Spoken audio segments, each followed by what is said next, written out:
YouTube and welcome back to my channel. Today I'm doing something a little bit different that I've been wanting to do for a little while, and I am attempting to make my first set of paints. So I did a little bit of research in regards to this. I probably could have done a lot more, but I used a couple of different references on how to extract colors from different foods. So the first one I'm doing is purple. So you can see I am trying to extract the color from a red cabbage. So I've just got a pot of boiling water and I've put that in there to boil. And then I have got some strawberries and I'm chopping those up and then I will mash them up with a fork. So I'm trying to use different, so nothing that I didn't find in the house. So everything that I'm using I already had at home. And yeah. So I wanted to make the main colors, of course, so like red, yellow and blue, but you know, it is difficult trying to find colors like this around your house, especially vibrant ones. And then like the base, which you'll see me make in a moment, is flour and salt and water, so that's like white. So any color you add to that, it does make it a lot more pastel. So I found it really hard to make pigmented paints or like extremely colored paints. So you can see that the water has gone purple from boiling the cabbage. Oh yeah, so here we go. This is me making the base for the paint. So I just Googled how to make like children's paint, and it said to use half a cup of flour, half a cup of salt, and half a cup of water. So that is what I did, and it made a pretty thick paste, which was nice. It's not the same consistency as like acrylic paint, which is, I didn't expect it to turn out that way, but I was kind of hoping that it would be that consistency. But I knew it wouldn't. So that's what I was aiming for. And I guess,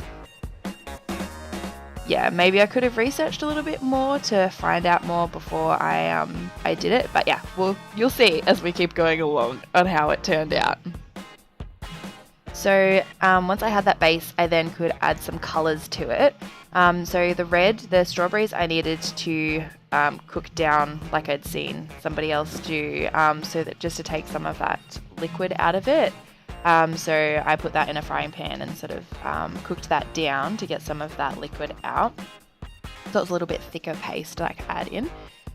You can see I'm trying to add the purple into this, but of course it's liquid, so it just goes runny and yucky and it just doesn't hold any color. So then I thought, all right, well, that doesn't work. I'm going to, instead of adding half a cup of water, I'm going to add half a cup of purple water, so that the paste would go purple instead. And that worked pretty well, but it was still very pastel. I wasn't too sure how to get any more color into that, so I just accepted that I had a very light purple color and went with that. And you'll see very shortly it was the same deal with the blue. I had to do the blue the same way, but that was okay. It still turned out really, really well, just very pastel. I will try and find the video I used as reference on how to get these colors out of different foods. Hopefully I'll be able to find it and link it down below.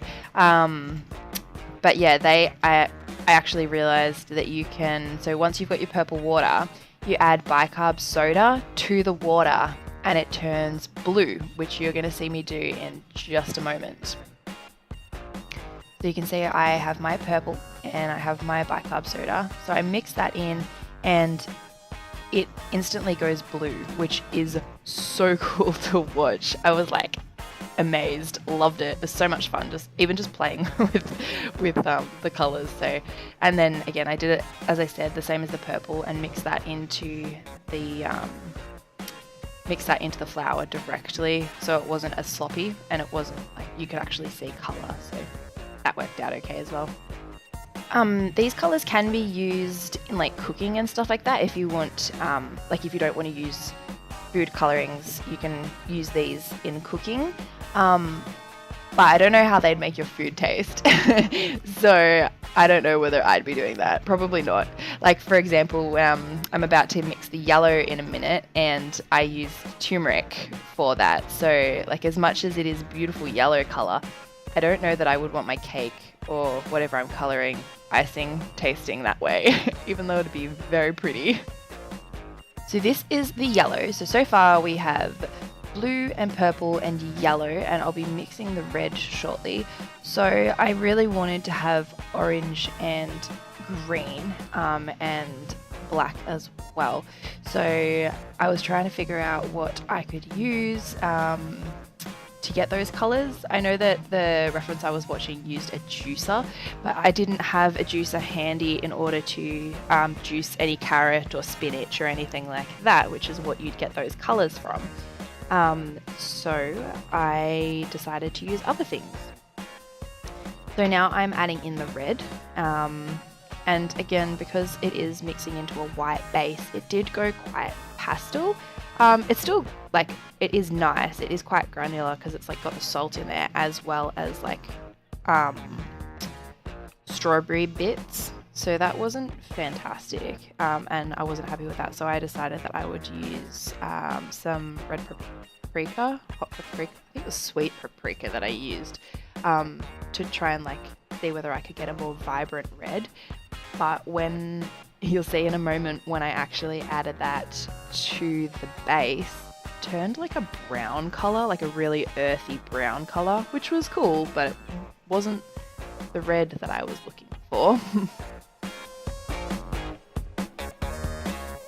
So I wasn't expecting the colors to be extremely vibrant or anything like that. And the colors that I made, I was pretty happy with, considering like I made them with household items, but they did not turn out the way that I expected them to. But it was still an extremely fun experiment, and if you're looking for something to do at home, I definitely recommend giving it a go because it is a lot of fun to experiment with. So now that I have a couple of base colors, I decided that I was going to try and make orange. So I've got red, blue and yellow, kind of. So I'm mixing the red and the yellow together, and that actually did make a pretty cool orange, or warm orange, really. So that was kind of cool. And then that was done, so I mixed the yellow and the blue together, which made a very, I don't know, mint mucusy green. It was beautiful. You'll see me do that now. So while I was mixing all these colors together, I was trying to figure out what I could use to make a black, because I can just use the base as like a white color, but if I wanted black to darken any of the tones, I was trying to figure out what I could use to as a black. And I was like, oh well, you know, things that are burnt, they're usually pretty charcoal, pretty black, but how can I get charcoal without burning the house down? And the quickest thing I could think of was burning a piece of toast. So I got a piece of toast and popped it in the toaster and overcooked it, and yes, it was black, but you'll see in just a moment when I scrape it into the base, it goes brown, because toast, I don't know, is brown. But it it didn't quite work the way I wanted it to, and I did toast it again and then put more of it in, but it just went really, really granular, which wasn't what I wanted. So the consistency ended up being really yucky. But I did add it to my painting in the end. So that was interesting to see how that worked. I was trying to figure out what I could paint with these colors, because originally I was like, okay, I'm just gonna make really bright colors and try and make like a rainbow or something, but then the colors didn't turn out as bright as I thought they would, so I had to sort of try and figure out what I was going to paint instead. So I did just do the painting on a piece of regular paper. It wasn't watercolor paper or anything like that. It was just like scrapbooking paper or something. So I probably could have used a canvas to help the paint stick a little bit easier maybe, and it would have turned out better, but I ended up trying to do a kind of like a sunset over the water because I had the right colors sort of, but when I first put it on the paper it was really slimy, like it wasn't paint consistency until I put that yellow down, then I was like, okay, well, I actually put a lot of yellow down, so maybe I'll just build up the other colors on the paper to give it a bit more thickness, and that seemed to work okay. It was really, really strange painting because it was like, I don't know, I kind of felt like I was painting with colored glue or something like that. It was very strange and very grainy, which was kind of interesting to paint with. So for the materials that I had and the colors that I had made, I don't think I did a bad job in the end. But it definitely didn't turn out the way that I thought it was going to. It looked entirely different to what I thought I could have created. But I had fun doing it, so that's the main thing. And now I know how to extract colors from different foods. So I learned something as well. I hope you've enjoyed this video. If you have any questions, please don't hesitate to let me know and I will answer them. Otherwise, thank you so much for watching and I will see you next time. Thanks guys. Bye.